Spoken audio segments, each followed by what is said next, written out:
Hello everyone. आप सभी को स्वागत हमारे यूट्यूब चैनल में। आज हम आप लोगों को जेएसएससी लैब असिस्टेंट का जो एग्ज़ाम हुआ है उसका मोस्ट एक्सपेक्टेड कटअप बताने वाले हैं।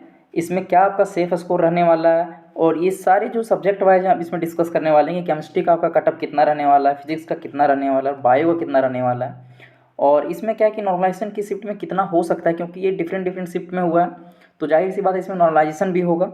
ठीक है, तो सारा कुछ इस वीडियो में इंक्लूड करेंगे, तो वीडियो को लास्ट तक देखिए और अभी तक हमारे चैनल को सब्सक्राइब नहीं किए तो सब्सक्राइब करके बेल आइकन प्रेस कर लीजिए ताकि आपको आने वाले हर वीडियो का नोटिफिकेशन मिल सके।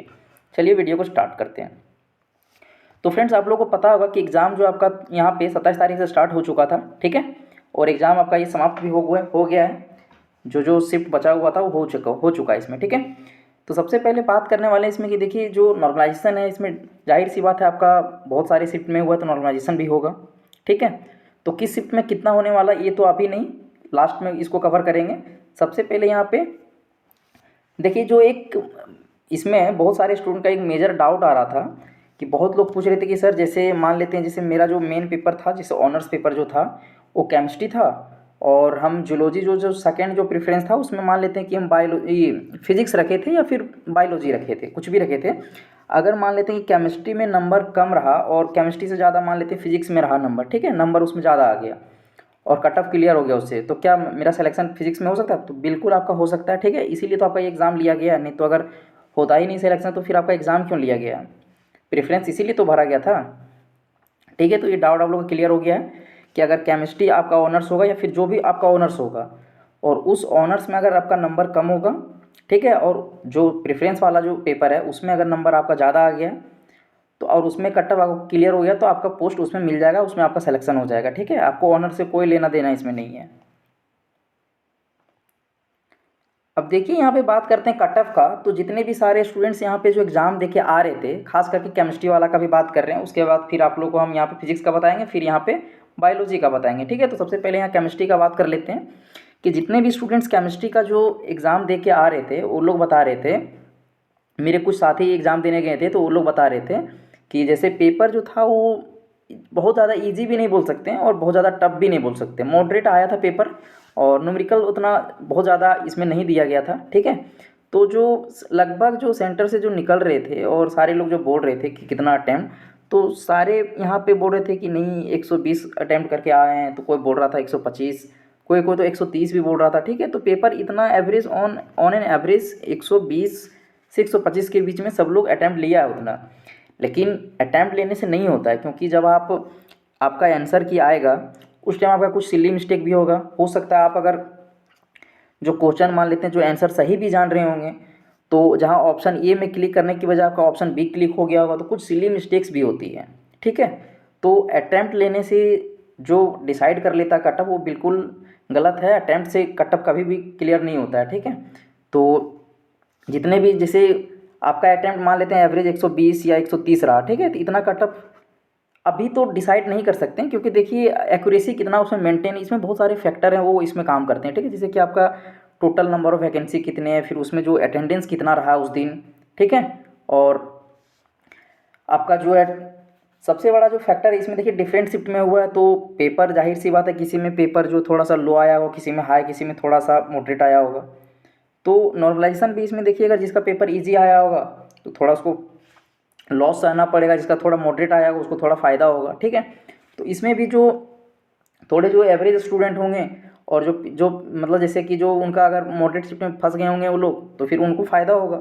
अगर मान लेते हैं अगर आप जैसे इजी शिफ्ट में आप मान लेते हैं आप 120 नंबर ला रहे हैं और अगर कोई मॉडरेट शिफ्ट में पड़ गया और वो भी 120 नंबर ला रहा है, तो जाहिर सी बात है जो मॉडरेट शिफ्ट में पड़ा उसको तो 6-7 नंबर का तो फ़ायदा ही होगा। तो कट ऑफ फिर ये फ्लक्चुएट कर सकता है।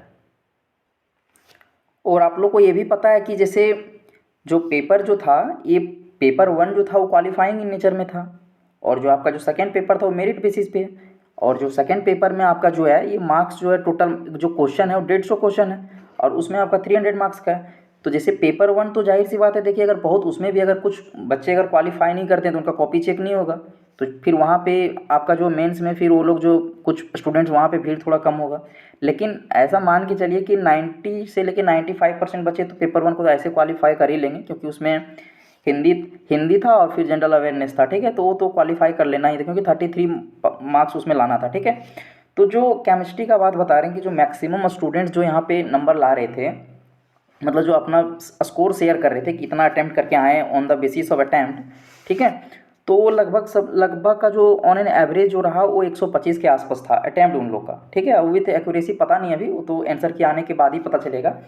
तो अटैम्प्ट के बेसिस पे ही आपको बता रहे हैं कि जो आपका कटअप जो है अभी फ़िलहाल ये फाइनल कटअप नहीं है, एक्सपेक्टेड कटअप है। तो मान के चलिए कि आपका अगर ठीक ठाक अगर आप भी उसी कैटेगरी में जैसे कि 120 से लेके अगर 125 के बीच में अगर आप अटेम्प्ट लिए होंगे ना, तो ये आपका सेफ स्कोर रहेगा, ठीक है। अगर इसमें अगर आपका 95% अगर एक्यूरेसी रहा तो ठीक है, क्योंकि पेपर तो ईजी नहीं बोल सकते, मतलब मॉडरेट ही आया था, ठीक है। हार्ड नहीं बोल सकते क्योंकि जो लोग पढ़े होंगे तो वो लोग तो अटैम्प्ट लिए ही होंगे, जाहिर सी बात है, ठीक है। तो जो यूआर कैटेगरी का जो रहेगा आपका एक्सपेक्टेड कटा वो 120 से लेकर अगर 125 के बीच में जो क्वेश्चन अटैम्प्ट लिए होंगे और एक्यूरेसी मेंटेन रखेंगे तो ये समझ लीजिए आप सेफ स्कोर में है, ठीक है। उसके बाद अगर ओबीसी का बात करें तो यहाँ पे जिनका अगर 117 से लेके अगर 122 के आसपास अगर ये लोग सही विथ एक्यूरेसी, अगर एक्यूरेसी देखिए सबसे हर बार हम एक्यूरेसी वर्ड को यहाँ पे मेंटेन कर रहे हैं, क्योंकि अगर देखिए अटैम्प्ट लेने से कभी भी एग्ज़ाम क्लियर नहीं होता है, ठीक है। अटैम्प्ट तो हम 150 का 150 भी आप मतलब अटैम्प्ट लेके आ जाओगे, तो एक्यूरेसी मेंटेन रहेगा तभी तो आप सिलेक्शन होगा आपका, ठीक है। तो एक्यूरेसी अगर आप मेंटेन रखे होंगे विथ अटैम्प्ट के साथ तो देखिए आपका इतना में क्लियर हो जाएगा, ठीक है। क्योंकि अगर अगर आपका पेपर और इजी शिफ्ट में पड़ा होगा, ठीक है, तो थोड़ा सा आपको नुकसान झेलना पड़ जाएगा, और जो मॉडरेट जिसका शिफ्ट में पड़ा होगा वो लोग को थोड़ा फ़ायदा होगा नॉर्मलाइजेशन में यहाँ पे, ठीक है। और अगर एससी का यहाँ पे बात करें तो जो लोग यहाँ पे मान के चलिए 115 से लेके 120 में, मतलब 120 से लेके इनका अगर नंबर बन रहा है तो समझिए आप भी सेफ स्कोर के अंदर हैं, ठीक है। और अगर एसटी का बात करें फ्रेंड्स यहाँ पे तो अगर 110 से लेके अगर 115 के बीच में अगर आपका नंबर बन रहा है ना इतना, सॉरी नंबर क्वेश्चन अटैम्प्ट है ये, नंबर नहीं क्वेश्चन, ठीक है। तो ये आप समझ लीजिए आप भी सेफ स्कोर के अंदर हैं। अब देखिए फ्रेंड्स यहाँ पे बात करते हैं फिजिक्स का।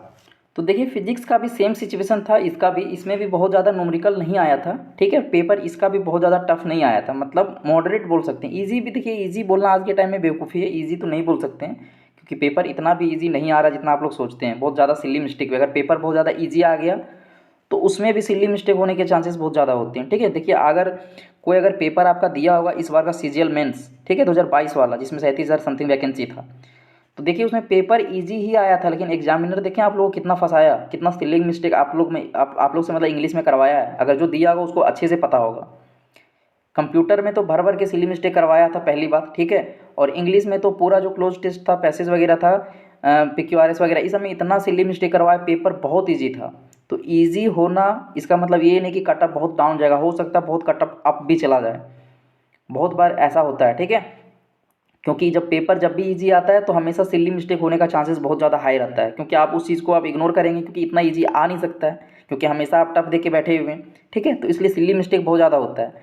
तो इस चीज़ को आप मतलब दिमाग में रखिएगा, ठीक है, कि पेपर ईजी आने से कट ऑफ ईजी नहीं जाता है, ठीक है। हमेशा हाई ही मतलब बहुत बार हाई जाता है, ठीक है। तो देखिए इसमें क्या है कि जो फिजिक्स वाले का जो सेफ स्कोर आपका रहेगा लगभग, इसमें भी लगभग वही, अगर जो 125 प्लस अगर अटैम्प्ट लिए हैं ना विथ एक्यूरेसी, ये भी अगर इतना है तो आप मान के चलिए कि आपका लगभग चांसेस है कि हो जाना चाहिए, ठीक है। और ओबीसी का अगर यहाँ पे बात करें तो अगर 120 से लेके अगर 125 के बीच में है, ठीक है, तो लगभग आप भी समझिए सेफ स्कोर के अंदर हैं। और एससी का बात करें तो अगर 117 से लेके अगर यहाँ पे अगर 122 क्वेश्चन तक अगर आप अटैम्प्ट लिए हुए ना, तो आप भी समझिए आप सेफ स्कोर के अंदर हैं, ठीक है। और एसटी का यहाँ पे बात करें तो 115 से लेके 120 तक अगर आप हैं, आपका इतना अगर क्वेश्चन अटैम्प्ट लिए हुए हैं विथ एक्यूरेसी, ठीक है, तो आप भी समझिए आप सेफ स्कोर के अंदर हैं, ठीक है। और यहाँ पे अगर बायोलॉजी का अगर यहाँ पे बात करें फ्रेंड्स, तो देखिए बायोलॉजी का क्वेश्चन ठीक ठाक था थोड़ा, ठीक है। ईजी नहीं बोल सकते हैं, बिल्कुल ईजी नहीं, क्योंकि ये पेपर इसका बहुत अच्छा आया हुआ था बायोलॉजी का, ठीक है। तो देखिए क्योंकि क्वेश्चन हम भी देखे हैं, बायोलॉजी का क्वेश्चन ठीक था, मतलब सही क्वेश्चन था, जो लोग पढ़ा होगा वो लोग अटैम्प्ट लिया होगा, ठीक है। तो बायोलॉजी का लगभग जो क्वेश्चन यूआर करेगा, इसमें लगभग अगर जो 125 प्लस, इसमें भी जो यूआर कैटेगरी के जो स्टूडेंट हैं 125 प्लस अगर जिनका होगा ना विथ एक्यूरेसी, समझिए आपका एकदम 100% होना ही होना है, ठीक है। और ओबीसी का अगर बात करें यहाँ पे तो जिनका 120 से लेके यहाँ पे 124-25 तक इतना अगर नंबर आपका बन रहा है, ठीक है, तो आप भी समझिए सेफ स्कोर के अंदर है। और अगर एससी कैटेगरी का यहाँ पे बात करें तो यहाँ पे 117 से लेके अगर यहाँ पे 123-24 के बीच में, तो आप भी समझिए आप सेफ स्कोर के अंदर हैं, ठीक है। और एसटी का कैटेगरी का बात करें फ्रेंड्स यहाँ पे, तो 115 से लेके यहाँ पे अगर 122 नंबर तक आपका बन रहा है ना, तो आप भी समझिए आप सेफ स्कोर के अंदर हैं, ठीक है। अब रही बात नॉर्मलाइजेशन का, ठीक है, तो देखिए अभी तक अगर मान के चले नॉर्मलाइजेशन का जो फॉर्मूला, अगर जैसे एसएससी जो सेंट्रल एसएससी जो अप्लाई करता है, जैसे अगर वैसे ये भी जेएसएससी भी अप्लाई किया, ठीक है, तो ऑन एन एवरेज मान के चलिए, तो ऑन एन एवरेज ऐसा मान के चलिए जितना, जैसे कि अगर हार्ड शिफ्ट या मॉडरेट शिफ्ट में जितना ऑन एन एवरेज मतलब नॉर्मलाइज होता है, तो मान के चलिए आपको अगर आपका हार्ड शिफ्ट या मॉडरेट शिफ्ट में पड़ा होगा, किसी का इजी शिफ्ट आया होगा, तो आपको समझिए 5 से 7 नंबर का फ़ायदा होगा, ठीक है, दूसरे शिफ्ट के कंपैरिजन में, ठीक है। तो इतना नॉर्मलाइजेशन आपका होना ही चाहिए, ठीक है। तो चलिए इस वीडियो में इतना ही, और मिलते हैं तब तक के लिए नेक्स्ट वीडियो में, ठीक है फ्रेंड्स।